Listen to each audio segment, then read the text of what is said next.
Rede de farmácias é alvo de ataques em Novo Hamburgo. Série Lições de Vida mostra a história de um pai que precisou superar a morte da filha adolescente. Faltam poucos dias para encerrar o prazo da declaração do imposto de renda. Vamos mostrar o que é necessário para ficar em dia com o leão. E ainda mais notícias da região, a previsão do tempo e o esporte.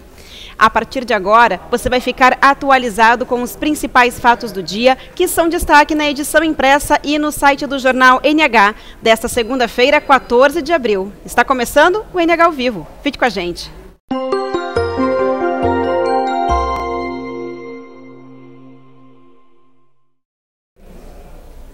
Olá, começamos esta edição mais uma vez falando de criminalidade aqui em Novo Hamburgo. Uma rede de farmácias foi alvo de 5 ataques somente neste mês de abril. Só neste ano, a mesma rede já registrou 13 ataques. A última foi neste domingo, quando mais uma unidade foi assaltada.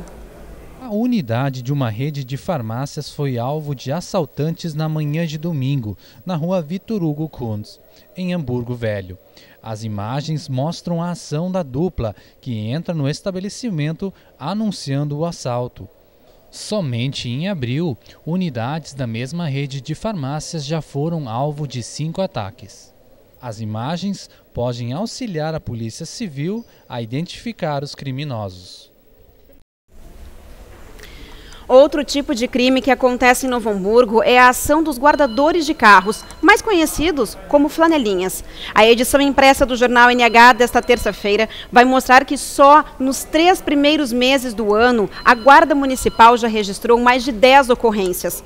A atuação é considerada ilegal no município e tem causado medo nos motoristas. Tem gente que fica com receio que o veículo seja assaltado e mesmo não precisando, acabam dando dinheiro na tentativa de se proteger da ação. A Guarda Municipal já identificou a atuação de flanelinhas na Rua Pelotas e também na Avenida Pedro Adams Filho. Como eu disse, a ação dos guardadores de carros é ilegal em Novo Hamburgo. Caso você queira fazer uma denúncia, basta ligar para o número 153 ou 3524-8738. Neste momento, vamos falar de um assunto delicado: a morte. Em Taquara, Ayrton Schirmer viu na tragédia uma forma de preservar mais vidas. Em 2006, Schirmer perdeu a filha de 17 anos em um acidente de trânsito. Para enfrentar a dor, ele decidiu ajudar outras pessoas. A história de Schirmer faz parte da série Lições de Vida do jornal NH. Acompanhe. Aqui onde eu estou sentada agora é o local preferido da nossa filha mais velha, Jennifer, de ficar com as amigas. Depois da ida dela, a gente transformou em um pequeno santuário em respeito à presença dela. No dia 17 de agosto de 2007, na saída da escola, de uma aula onde eu lecionava para ela, ela foi vitimada por um acidente fatal na RS 115 na volta para casa. Isso alterou toda a nossa vida, toda a minha trajetória. Eu lecionava há mais de 10 anos e acabei mudando de profissão. Não conseguiu mais entrar numa sala de aula depois de ter saído naquela noite? Não, eu não seria mais o mesmo professor que eu era antes desse fato. Eu dizia a eles que bastava eles plantar, trabalhar, planejar, que eles iriam colher depois. Mas não é verdade, não é verdade. Porque às vezes um fato, um imprevisto, uma irresponsabilidade pode atrapalhar todo um planejamento que havia sido feito antes, como no caso dela, por exemplo. Eu tinha que continuar trabalhando até para sobreviver, mas tinha que preencher os nossos vazios também, para não se deprimir, para não se trancar dentro de casa. Então a gente acabou resgatando uma ideia antiga de um projeto que Lutas tu Conquistas, que era da época da nossa Jennifer. Acabamos envolvendo o hip hop dentro dessa questão, porque foi o único meio que a gente achou para trabalhar nas vilas, nos bairros, para disciplinar e regrar e, em contrapartida, transformar a sociedade com pessoas melhores. Então foi o meio que a gente achou, inclusão social. Cada vez que a gente vê uma trajetória sendo mudada, alterada, é como se ela estivesse de volta com a gente. Ele se renova a cada dia. Todos os dias, quando amanhece, a gente a gente tem, toda a minha família tem esse enorme vazio, ou a gente preenche, ou ele preenche a gente. Então é uma luta de todos os dias. Então, cada um tem seus problemas, todo mundo tem suas perdas, e eu sempre tive dificuldade para vencer na vida, não só eu, como toda a minha família.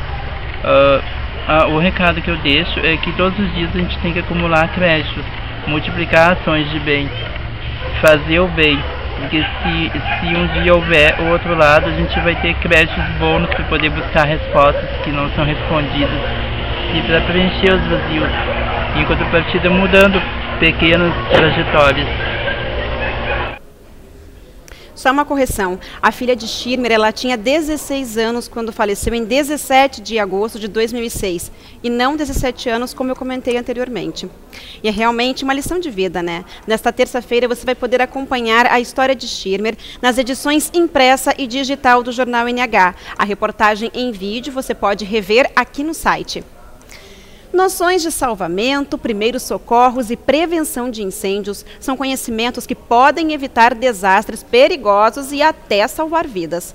Pois é, esses são os conteúdos que os alunos da próxima turma dos Bombeiros Mirins de Novo Hamburgo devem aprender em breve. Além desses temas, os estudantes, que devem ter entre 8 e 14 anos, vão saber mais sobre cidadania, disciplina, higiene e respeito. Ficou interessado? Então saiba como participar. Nesta terça-feira iniciam as inscrições para o projeto dos Bombeiros Mirins. O Soldado Santos e o Soldado Melos estão aqui na sede do Grupo Sinos para falar um pouco dessa atividade dos bombeiros. Soldado Santos, quem pode participar do projeto? Podem participar do projeto todas as crianças entre 8 e 14 anos, devidamente matriculada, estudando em escola pública ou privada. E o que precisa, para onde eles têm que ligar para se inscrever? Eles ligam diretamente para a unidade do Corpo de Bombeiros de Novo Hamburgo, em horário de expediente, das 13 às 18 horas, e serão atendidos pela pessoa da sala de operação e farão a inscrição por telefone. São quantas vagas? São 50 vagas para a turma da manhã e 50 vagas para a turma da tarde. Quando acontece a formatura? A formatura se dará no dia 5 de julho. No bairro Roselândia, uma obra é motivo de expectativa para muitos pais de Novo Hamburgo. Isso porque eles esperam para ser utilizada a Escola de Educação Infantil, que começou a ser construída em 2012. Hoje, depois de quase 2 anos, quem olha de fora acha que está tudo pronto. Mas não, ainda falta a contratação dos profissionais. Enquanto isso, o mato ocupa o pátio, onde poderiam estar os alunos.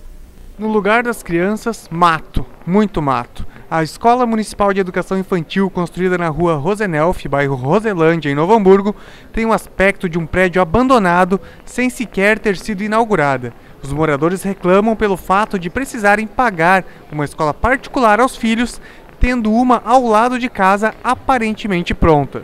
Segundo a Secretaria de Educação de Novo Hamburgo, a EMEI da Roselândia será inaugurada na primeira quinzena do mês de maio. A Prefeitura está trabalhando na contratação da equipe de trabalho para iniciar o processo de inscrição, seleção e matrícula dos alunos. O prazo para a declaração do imposto de renda está chegando ao fim. Faltam 15 dias e 63% dos contribuintes da área de abrangência da Delegacia da Receita Federal de Novo Hamburgo ainda não fizeram a declaração. Pelo jeito, muita gente está deixando para a última hora. Para ajudar quem ainda não está em dia com o leão, vamos mostrar agora uma entrevista com o delegado da Receita Federal de Novo Hamburgo. Acompanhe. Luiz, o prazo para a entrega das declarações está se esgotando. Quantas pessoas aqui na área da Delegacia de Novo Hamburgo já fizeram a declaração?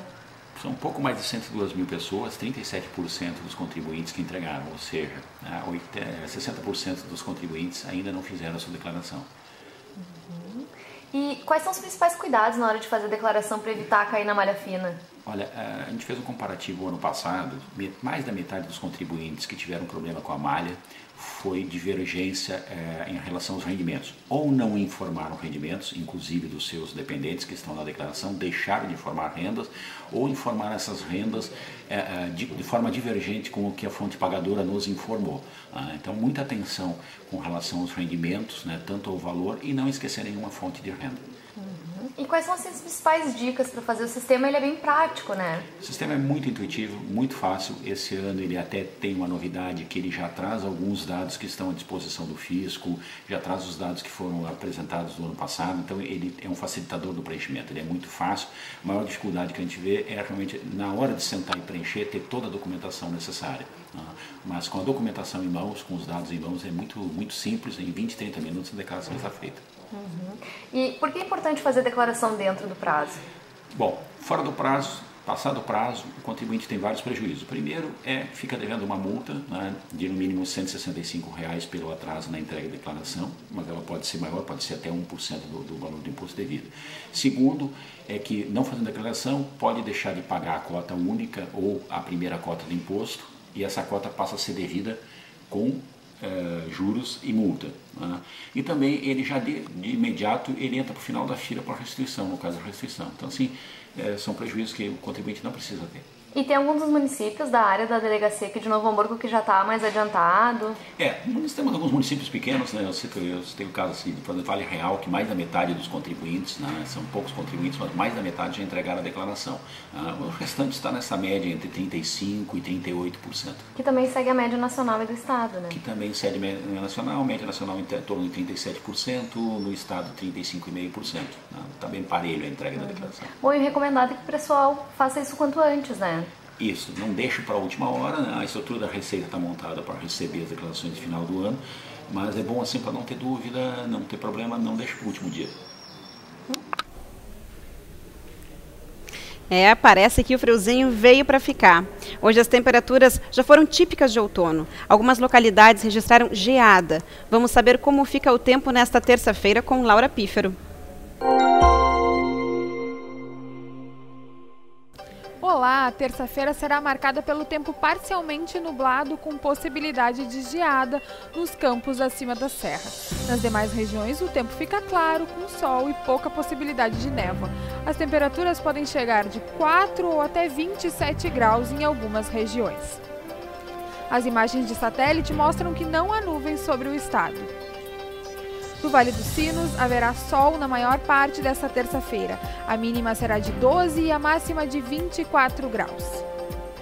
No Vale do Paranhana, o dia também vai ter predomínio de sol. As temperaturas ficam entre 14 e 25 graus. O tempo também é de sol e temperaturas amenas no Vale do Caí, com uma pequena possibilidade de chuva. Lá, a mínima fica entre 12 e a máxima vai até os 23 graus. Na região das Hortênsias, o sol estará entre poucas nuvens e, como de costume, as temperaturas são mais amenas. A mínima fica em 9 graus e a máxima em 26 graus. No litoral, o sol também predomina e a temperatura oscila entre 17 e 23 graus. Em Gravataí, região, a terça-feira também será de sol e a mínima é de 11 graus. A máxima pode chegar até os 23 graus.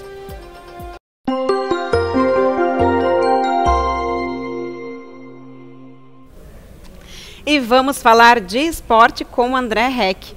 Olá, André, tudo bem? Tudo bom, Kelly? Tudo jóia. E aí, como é que foi a viagem lá com a Vôlei Sul? Infelizmente não conseguiram levar o título. Tentaram, chegaram a vencer um set aí, mas não deu dessa vez, né, André? O time tá bem otimista. Dessa vez, que nem tu falou, né, Kelly? Porque, um projeto que começou em dezembro, já chegar numa decisão de uma competição nível nacional, né? Superliga B, claro, não é o mesmo nível da Liga A e tal, né? Mas ficou muito perto ali a Vôlei Sul chegou muito perto de conquistar o título e o acesso para a elite do vôlei nacional, né? Agora, o Gilson teve aqui hoje na Web TV de Esportes, né? E disse que eles já estão projetando o futuro, né? Tem a possibilidade do time receber uma carta convite da CBV para disputar a Superliga A, inclusive, né? Olha que bacana. Isso é devido ao desempenho ou pela colocação? Que critério? Pelo desempenho, e a CBV está passando por algumas mudanças também. Tem alguns times saindo, se desligando, talvez abra alguma vaga, né? Mas o Gilson destacou também que isso tudo vai depender, se vier o convite, a Vôlei Sul só vai aceitar se tiver um patrocinador legal para montar um time competitivo, né? Que nem ele falou, não adianta colocar o time na Superliga A para, como ele disse, levar porrada, né, de todo mundo. E a gente sabe que demanda investimento, né, André? Justamente, o investimento para a Superliga A é bem maior do que para a Superliga B. Falando nisso, você sabe se os jogadores vão se manter, se vai ter alguma renovação de contratos, vai ter cortes de contratos ali? Isso tudo vai ser visto a partir dessa semana aí. O Gilson já disse que manter todo o grupo não vai ter como, né? Provavelmente alguns jogadores vão sair, outros vão voltar, alguns possivelmente fiquem, né?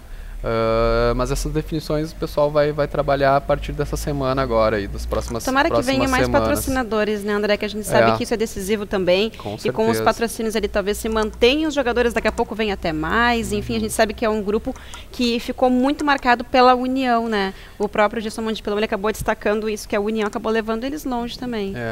E, pô, uma campanha com um time em 4 meses, né, ali desde a formação, então é surpreendente, esse vice-campeonato aí valeu quase como um título, né, dá pra dizer assim. Pois é, André, mas você que acompanhou ali, viajou, foi junto lá para São Paulo, o que você poderia destacar ali que teria sido talvez a falha da VôleiSul? É de se comemorar, mas justamente por poder comemorar o desempenho deles, também dá para exigir um pouquinho mais.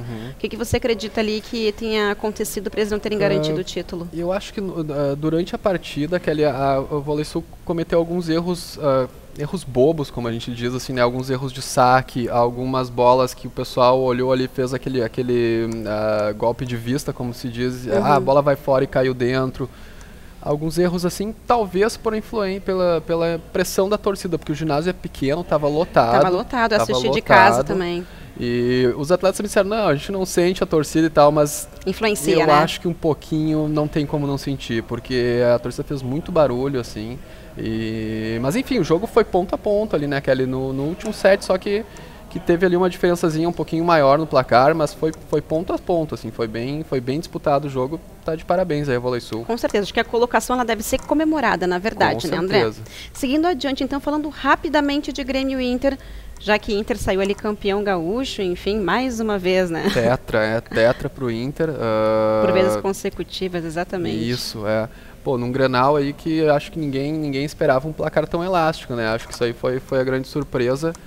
O primeiro jogo na Arena tinha sido 2-1 pro Inter, dessa vez lá em Caxias do Sul, 4-1, né? Um placar bem considerando contra do Inter ali, né? Talvez 5. Eu acho que essa foi a grande surpresa assim, desse Grenal, dessa decisão. É verdade. Mas lembrando que amanhã vamos falar também de Copa do Mundo, porque amanhã sai mais um caderno, né, André? É isso aí, nós estamos toda terça-feira o Jornal NH está publicando ali um pouquinho, contando ali sobre as sedes da Copa, né? Cada estádio, como está a preparação, como é a cidade e tal. A gente preparou justamente esse vídeo antes que você fale sobre o Mineirão, né? É isso aí, Mineirão então, amanhã. Confira um pouquinho mais como é essa sede também da Copa do Mundo. O Mineirão, em Belo Horizonte, é um estádio histórico. Para sua renovação, foram necessários 3 anos de trabalhos e 220,5 milhões de euros. Inaugurado em 1965, sua fachada é patrimônio cultural brasileiro e foi mantida intacta, mas todo o resto do estádio foi modernizado com princípios de desenvolvimento sustentável, como na cobertura inovadora, composta por painéis solares. O Mineirão pode receber 62.160 espectadores para as 6 partidas, incluindo a semifinal da Copa do Mundo de 2014. Vai sediar também eventos dos Jogos Olímpicos de 2016. Bacana, né, André? Muito legal, mais um estádio aí para a Copa do Mundo, né? E mais detalhes também sobre essa sede, o entorno, enfim, na edição impressa, né? Amanhã, material que o Bruno Colombo, aí, nosso colega, produziu para amanhã. Ok, então, André, muito obrigada pela participação. Valeu, Kelly. E até mais. Bem, o NH ao vivo de hoje fica por aqui. Mais notícias na edição impressa, no site do Jornal NH e nas redes sociais. Acesse facebook.com/jornalnh e o Twitter no @jornalnh. Participe com sugestões e comentários. Até amanhã. Tchau. Tchau.